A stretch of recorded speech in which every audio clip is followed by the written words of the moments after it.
The app Threads is built by the Instagram team for sharing text updates and joining public conversations. Much like Twitter, the Thread app features short text posts that users can repost and reply to, although it does not include any direct message capabilities. After logging in from your Instagram account, one can upload posts up to 500 characters long and include links, photos, and videos up to 5 minutes in length.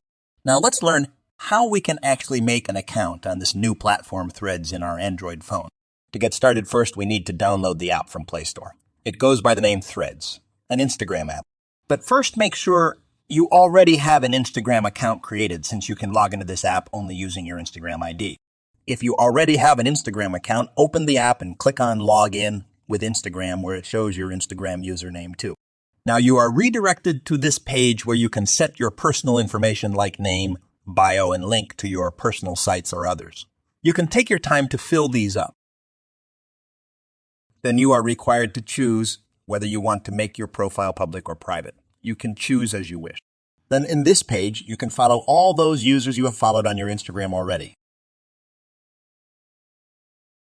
Then after some more next buttons, you are ready to join Threads. The platform looks like this. You may be familiar to this if you are used to using Twitter. Thank you for watching the video. Please like and subscribe if you find this video helpful. Enjoy your time on Threads and explore more about it. See you soon.